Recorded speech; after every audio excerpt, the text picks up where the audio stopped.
प्रिय विद्यार्थियों, आप सभी का एक बार फिर से आज की भौतिक विज्ञान ऑनलाइन पाठशाला में स्वागत है।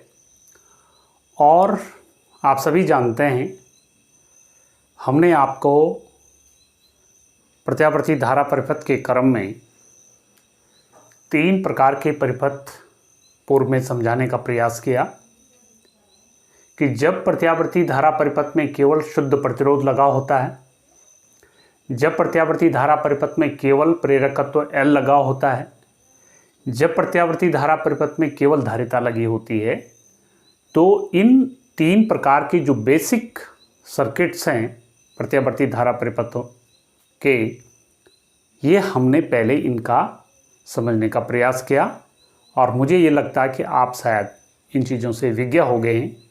आपको ध्यान होगा, कुछ मैंने लिखे हुए भी हैं, और फिर भी एक बार से आपकी मेमोरी को रिकॉल करने के लिए कि जब किसी प्रत्यावर्ती धारा परिपथ में प्रतिरोध लगा होता है, तो ऐसे परिपथ में धारा भी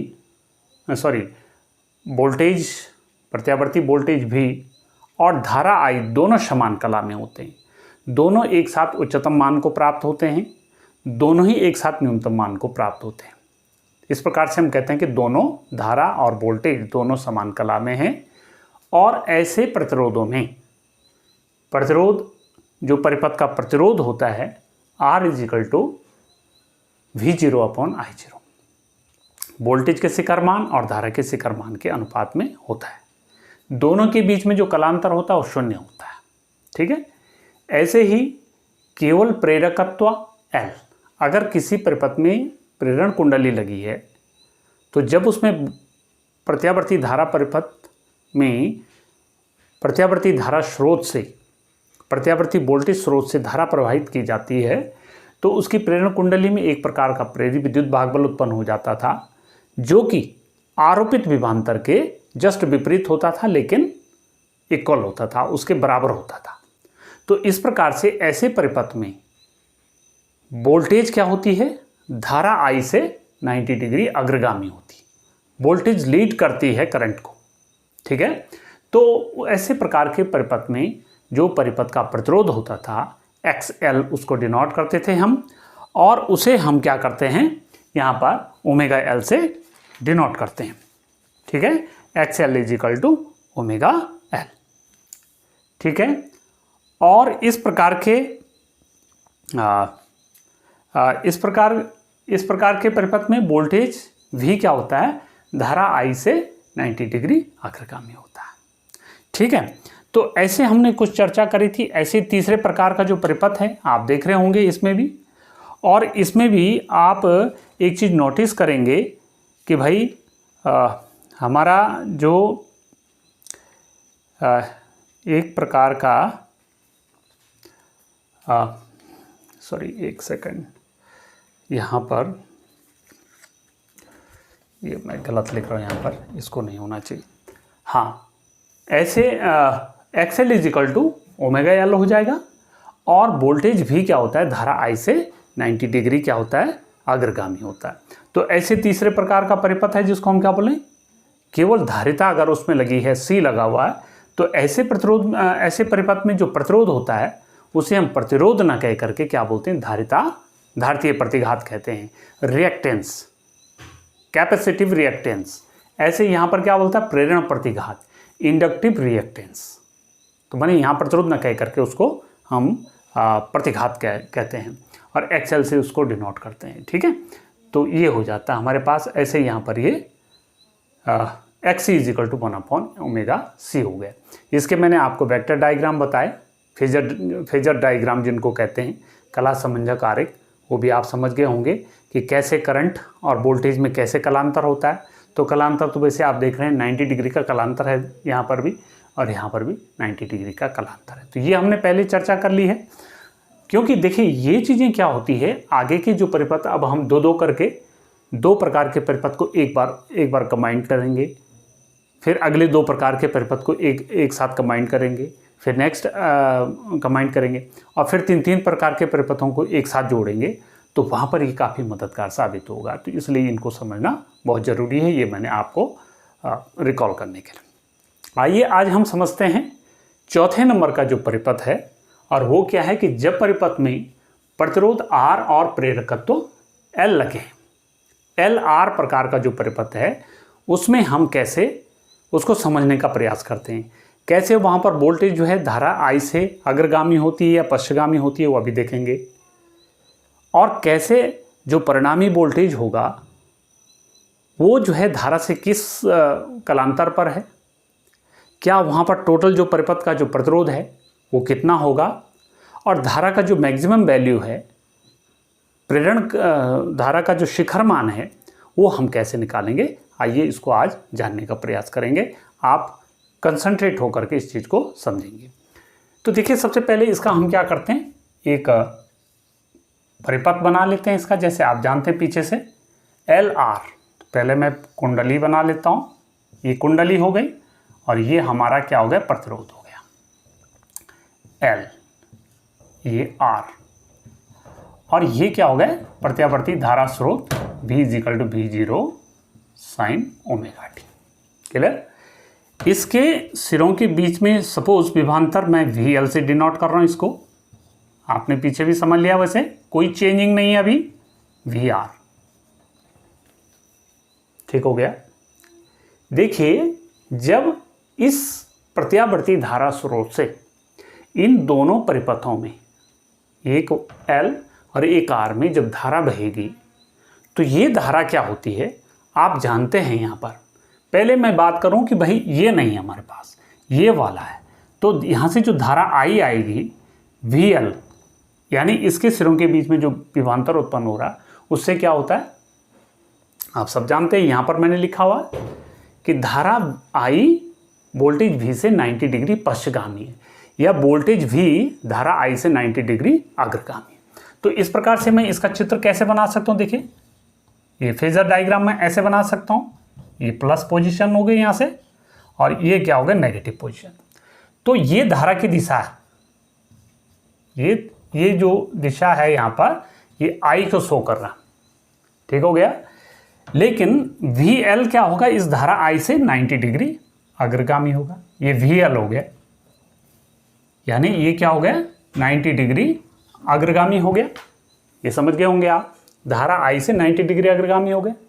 लेकिन यही धारा I जब इसके सिरों के बीच में विभवांतर होगा, उत्पन्न होगा, उससे क्या होगी, समान कला में होगी। तो थोड़ा सा इसको मैं ऐसा कर रहा हूँ, इस धारा को यहाँ पर दिखा देता हूँ। तो VR क्या हो जाएगा, इससे समान कला में होगा, क्योंकि देखिए V और I समान कला में होते हैं जब उसके सिरों के बीच में विभवांतर वो क्या है, शुद्ध प्रतिरोध उस परिपथ में लगा हुआ है, तो ये दोनों क्या है, समान कला में हो जाएंगे। क्लियर। अब ये जो दोनों वोल्टेज है VL और VR, इन दोनों का जो परिणामी होगा, ये दो एक प्रकार से किसी समांतर चतुर्भुज कहें या किसी आयत की भुजा पर लगे हुए वोल्टेज हैं, तो इसके विकर्ण द्वारा प्रदर्शित होगा। और इस आयत को मैं अगर पूरा कर लूँ ऐसे करके, लंब डाल करके, तो ये जो विकर्ण होगा ये क्या होगा, दोनों का परिणामी हो जाएगा। आगे बात समझ में।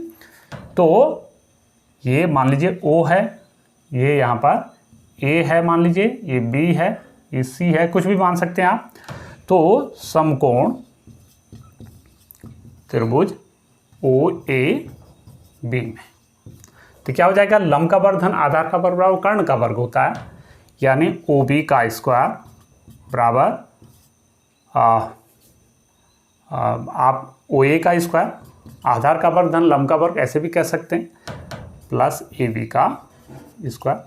देखिए OB क्या है, V, ये परिणामी हो गए इनका, V square is equal to OA क्या हो गया, VR का स्क्वायर, AB क्या हो गया, VL का स्क्वायर। ठीक। अब यहाँ से मैं स्क्वायर हटा देता हूँ, तो ये क्या हो जाएगा, under root VR square plus VL square हो जाएगा। फिर यहाँ इसको मिटा देते हैं और इस कैलकुलेशन को मैं यहाँ करता हूँ। V is equal to under root VR को मैं क्या लिख सकता हूँ, आई आर का whole square plus X L V L को मैं क्या लिख सकता हूँ, देखिए वी एल को मैं क्या लिख सकता हूँ, देखिए यहाँ पर V R is equal to I R ऐसे भी लिख सकते हैं आप, और यहाँ पर V L is equal to I X L ऐसे भी आप लिख सकते हैं, और यहाँ क्या लिख सकते हैं, X C is equal to V C is equal to I X C ऐसे भी लिख सकते हैं। तो ये पीछे भी मैंने बता रखा, तो आपको जस्ट सीधा याद आ जाएगा। तो आई एक्स एल का होल स्क्वायर या V is equal to under root, यहाँ से आई कॉमन आ जाएगा, I square R square plus X L का स्क्वायर हो जाएगा, या V is equal to I under root R square plus X L का स्क्वायर हो जाएगा, और v upon I is equal to under root R square plus X L का whole square. अब मैं इसको मिटा देता हूँ यहाँ से, और फिर देखिए ये कैलकुलेशन कैसे आगे बढ़ेगी। अब देखो v अपॉन आई, देखिए क्या होता है, v अपॉन आई परिपथ का प्रतिरोध, या यहाँ पर इसको बोलते हैं प्रतिबाधा। जैसे सिंगल प्रकार के परिपथों में जहाँ L होगा उसको प्रेरण प्रतिघात कहा था, परिपथ के प्रतिरोध को, जहाँ धारिता थी वहाँ धारितीय प्रतिघात कहा था। लेकिन यहाँ पर जब डबल हो जाएंगे, ट्रिपल हो जाएंगे, तो उसको प्रतिघात या न कह करके उसको हम यहाँ पर क्या बोलते हैं, प्रतिबाधा। तो प्रतिबाधा कहते हैं इसको, और इसको हम Z से डिनोट करते हैं। तो Z is equal to V upon I is equal to under root R square plus X L का होल स्क्वायर, या Z इज इक्वल टू, एक फॉर्मूला ये भी हो सकता है प्रतिबाधा का, और एक फॉर्मूला क्या हो सकता है, R square plus omega L का होल स्क्वायर, एक फॉर्मूला ये भी हो सकता है। तो देखिए ये आपने क्या निकाला, प्रतिबाधा का व्यंजक निकाल दिया। ठीक है, अब हम क्या निकालते हैं, कला।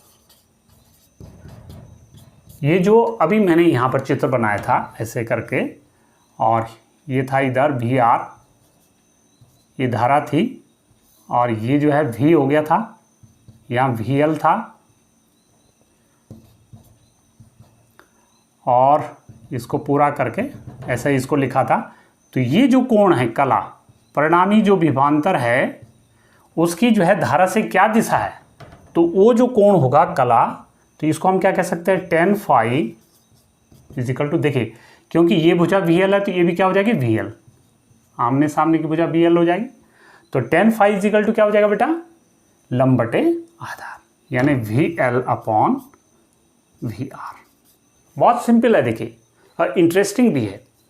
या यूँ भी कह सकते हैं, यहाँ पर ये क्या हो जाएगा, वी एल की जगह आई एक्स एल, इस सफिक्स में है एल, जरा ध्यान रखेंगे यहाँ पर, और ये हो गया आई आर। तो आई से आई कट गया, tan phi is equal to X L upon R, और फिर इधर से इसको देखते हैं, इधर phi is equal to tan inverse, क्योंकि देखिए ये tan वहाँ जा करके इन्वर्स हो जाता है, एक्स एल अपॉन आर। देखिए ये हमारा क्या आ गया, कला आ गई, परिणामी जो विभवांतर है धारा से इतना आगे हो जाएगा। या इसको देखिए, या दूसरे रूप में क्या लिख सकता हूँ मैं इसको, I is equal to tan inverse omega L upon R, ऐसे भी ये हो जाएगा। ठीक है, तो ये हमारी कला आ गई। फिर दूसरा क्या आ सकता है, देखिए इसको और मैं मिटा देता हूँ, शिखर मान, धारा का शिखर मान, यहाँ पर लिख सकते हैं आप, धारा का शिखर मान। देखिए ये आ जाएगा हमारा I zero is equal to V zero upon Z. ठीक है, ये हो जाएगा। क्यों हो जाएगा ऐसे, क्योंकि Z is equal to V upon I हमने कहा ऐसे। तो देखिए शिखर मान का मतलब धारा का शिखर मान we zero upon I zero, तो वोल्टेज का भी आप शिखर मान लिखेंगे तो वी जीरो अपॉन जेड। तो इस प्रकार से ये हो जाएगा I zero is equal to V zero upon Z. अभी आपने निकाला पीछे R square plus omega L का होल स्क्वायर। तो ये हमारा क्या आ गया, धारा का शिखर मान। तो देखिए हमने इसमें 3 चीज़ें निकाली, एक प्रतिबाधा का व्यंजक निकाला, एक कला निकाली उसकी, फेज कितना है, कौन सी किसका फेज है, माने जो वोल्टेज है परिणामी जो वोल्टेज है उसकी धारा से क्या दिशा है। तो ये हमारे पास आ गया, तीनों चीज़ें हमने निकाल दी और धारा का शिखर मान I0 = V0/√R² plus omega L का होल स्क्वायर। तो ये हमारा आ गया। अब इसके बाद दूसरा आता है, उसको भी समझ लेते हैं। देखिए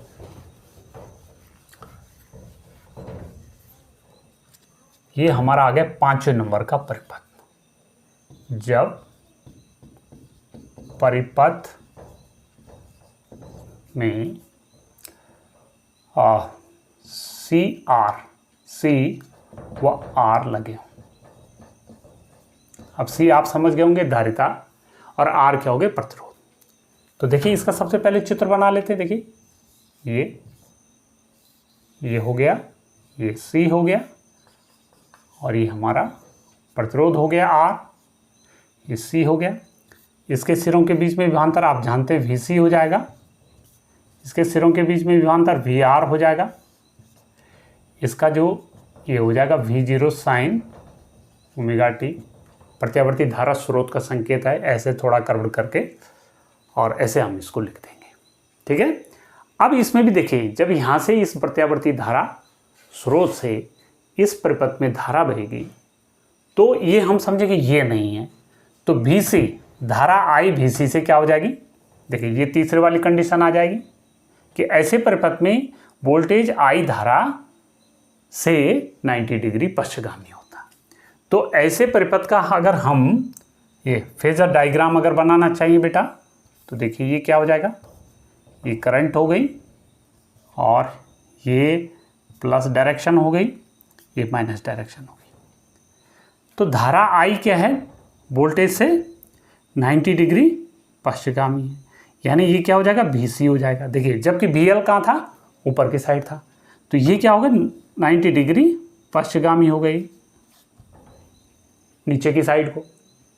ठीक, जबकि R के सिरों के बीच में जो विभवांतर होगा तो वो क्या हो जाएगा, धारा I से समान कला में होगा, ये VR हो गया। और इन दोनों का जो परिणामी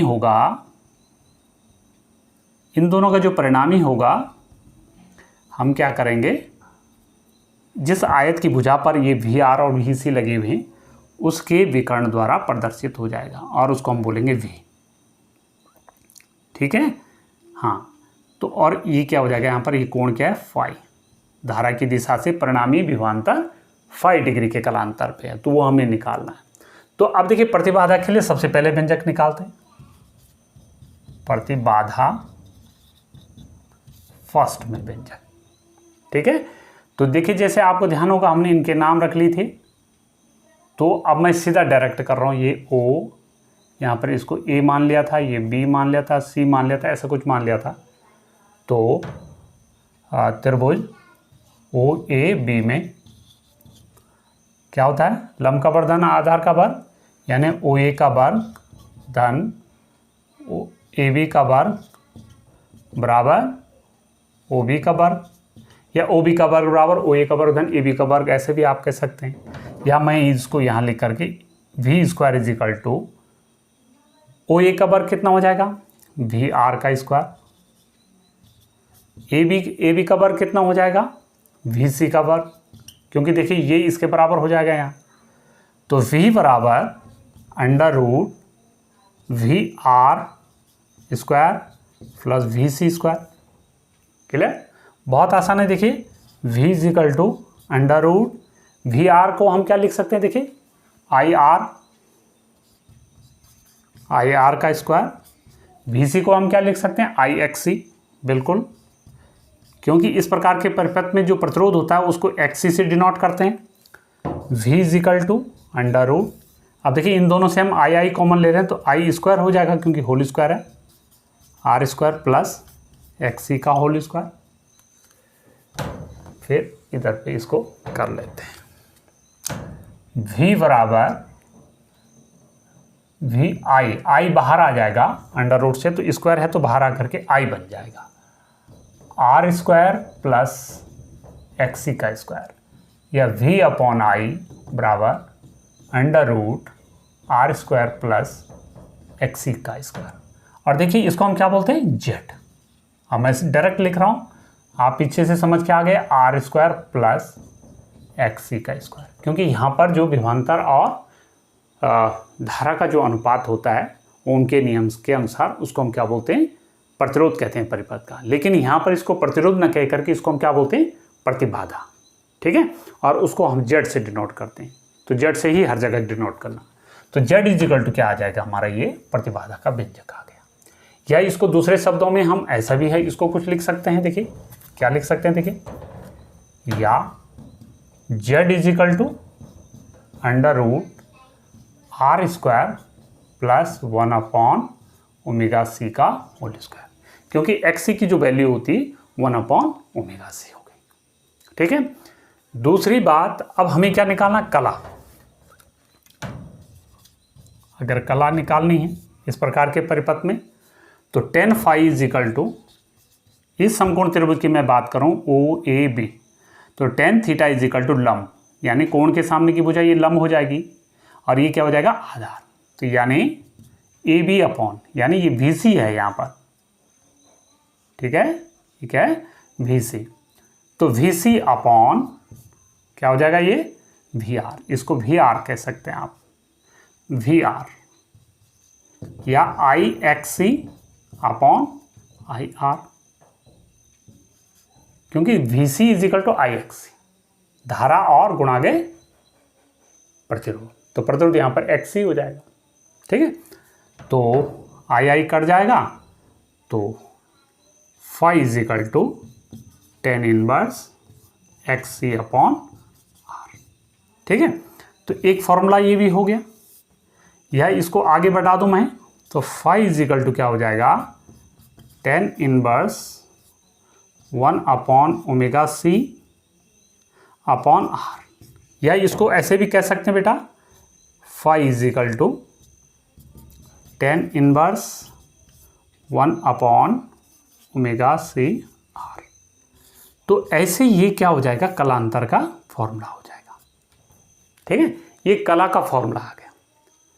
फिर तीसरे नंबर का अगर हमें क्या निकालना है, इसमें शिखर मान निकालना है।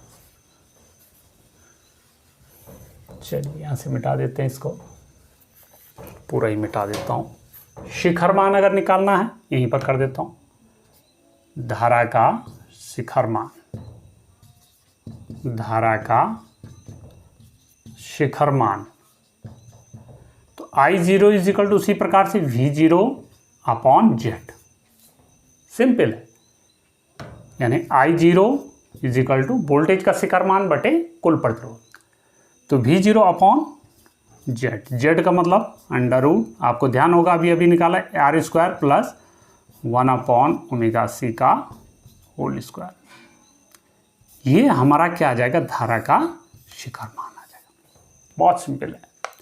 तो ऐसे ये दो प्रकार के परिपथ मैंने बता दी, एल आर परिपथ बता दिया और सी आर परिपथ बता दिया।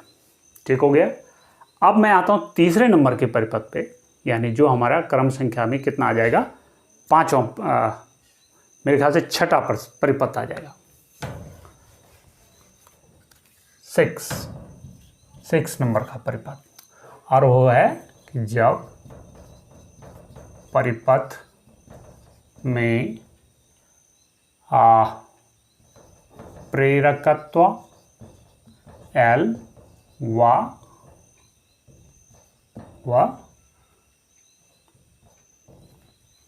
धारिता C लगी हो, यानी LC परिपथ, LC परिपथ भी कह सकते हैं इसको। ठीक है, तो बहुत ही सिंपल है। देखिए ये हमारा प्रत्यावर्ती धारा स्रोत, और इसमें ये हो गया हमारी कुंडली, और ये हो गया हमारा धारिता C, ये L, और इसके सिरों के बीच में विभवांतर क्या होता है, VL, इसके सिरों के बीच में विभवांतर VC, इसको हम क्या बोलते हैं, V बराबर V0 sine omega T, simple. ठीक हो गया। अब हमें सबसे पहले इसका क्या करना है, ये चेक करना है कि भाई यहां से जो धारा बहेगी, इस प्रत्यावर्ती धारा स्रोत से धारा बहेगी, हर परिपथ में यही देखना कि इससे जो धारा बहेगी वो इसके सिरों के बीच में जो विभवांतर उत्पन्न होगा उसके साथ उसका क्या रिलेशन है कला का, और इसके साथ क्या रिलेशन है उसका कला का। ठीक है, तो हम जानते हैं, देखिए यहाँ पर इसका डायग्राम भी बना लेता हूँ। देखिए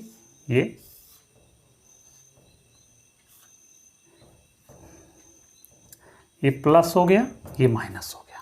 ठीक है, इधर कर लो इसको थोड़ा सा। देखिए ये करंट की डायरेक्शन है, हमेशा हम क्षैतिज इसको दिखा रहे हैं। ठीक हो गया। अब देखिए जो यहाँ से धारा बहेगी, प्रेरण कुंडली के सिरों के बीच में जो विभवांतर उत्पन्न होगा वो धारा I से क्या होता है, 90 डिग्री अग्रगामी। ये VL हो जाएगा। क्लियर। लेकिन इसके सिरों के बीच में जो विभवांतर VC होगा वो धारा I से 90 डिग्री पश्चिमगामी। देखिए क्योंकि पीछे वाले जब आपके क्लियर है तभी आगे जाकर के आपके क्लियर हो पाएंगे। तो ये क्या हो जाएगा, VC, है ना। तो VL इसके क्या होगा, जस्ट अपोजिट हो गए। अब देखिए VL और VC एक दूसरे से विपरीत दिशा में है ना, तो इनका जो परिणामी होगा बेटा वो लगभग इसको, जैसे हम क्या बोलें यहाँ पर, इसको मैं ऊपर की दिशा में, तो जो भी VL डिफरेंस VC, क्योंकि दोनों विपरीत दिशा में, तो VL अगर ज़्यादा होगा VC से तो ऊपर की दिशा में उसका परिणामी हो जाएगा, और अगर VL जो है VC से छोटा है तो उसका परिणामी क्या हो जाएगा, धारा से पश्चिमगामी हो जाएगा। ठीक है ना, तो ऐसा हम इसको समझ सकते हैं। तो कहने का मतलब प्रतिबाधा पर, सबसे पहले प्रतिबाधा का व्यंजक हम निकाल रहे हैं, Z का व्यंजक। तो परिणामी विभवांतर V बराबर VL डिफरेंस VC। इसको माइनस में नहीं कह सकते, डिफरेंस का मतलब जो भी इसमें ज़्यादा उस हिसाब से इसको लिख लेंगे। तो V is equal to IXL, आप सब जानते हैं, difference IXC। V is equal to I यहाँ से कॉमन आ जाएगा, XL डिफरेंस XC, या V upon I is equal to XL difference XC। ठीक हो गया। और V अपॉन I को हम क्या बोलते हैं, देखिए आप सब जानते हैं, V अपॉन I को Z बराबर क्या होता है, V अपॉन I प्रतिबाधा। तो Z इज इक्वल टू ये हो गया XL डिफरेंस XC, या Z इज इक्वल, एक तो फॉर्मूला यही हो जाएगा यहाँ पर, और एक क्या हो जाएगा, या इसको थोड़ा आगे बढ़ा दें, ये हो जाएगा Z is equal to XL is equal to क्या होता है, omega L difference 1 upon omega C। बस हो गया, ये क्या आ गया, प्रतिबाधा का व्यंजक आ गया। ठीक है। और परिणामी विभवांतर के साथ जो धारा की कला होगी वो क्या हो जाएगी, 90 डिग्री। ठीक है, तो वो 90 डिग्री हो जाएगी। अगर कला की बात करें, अगर पूछा जाता है कला यानी 5, परिणामी विभवांतर V की धारा से कला फाई बराबर अब 90 डिग्री। अब 90 डिग्री अग्रगामी है या 90 डिग्री पश्चिमगामी है, ये डिपेंड किस पे करेगा कि VL का मान यदि ज़्यादा है VC से तो 90 डिग्री अग्रगामी हो जाएगा, और अगर VL का मान यानी जो प्रेरण कुंडली है उसके सिरों के बीच में विभवांतर धारिता वाले के सिरों के बीच में विभवांतर संधारित्र के सिरों के बीच में विभवांतर से अगर कम है तो तब क्या हो जाएगा, 90 डिग्री पश्चगामी हो जाएगा। तो इस हिसाब से, क्योंकि देखिए यहाँ पर तो ऊपर की दिशा में दिखा रखा तो अग्रगामी आपको लगेगा, लेकिन अगर VL VC से छोटा है तो ये क्या हो जाएगा, 90 डिग्री उससे पश्चगामी हो जाएगा। ठीक है ना। तो ऐसे आप इसको समझ सकते हैं। तो ये कला होगी। धारा का अगर शिखर मान की बात हम करें, धारा का शिखर मान, तो I0 is equal to V0 upon Z। तो I0 is equal to V0 upon omega L difference 1 upon omega C। तो ये फॉर्मूला उस समय आ जाएगा। तो इस प्रकार से ये आपके 3 प्रकार के परिपथ थे जो मैंने आपको समझाने का प्रयास किया। और इसके लिए बेसिक चीज़ें जो फंडामेंटली हमारे पास 3 प्रकार के परिपथ हैं, R, C और L, इनके लिए आपको समझना पड़ेगा।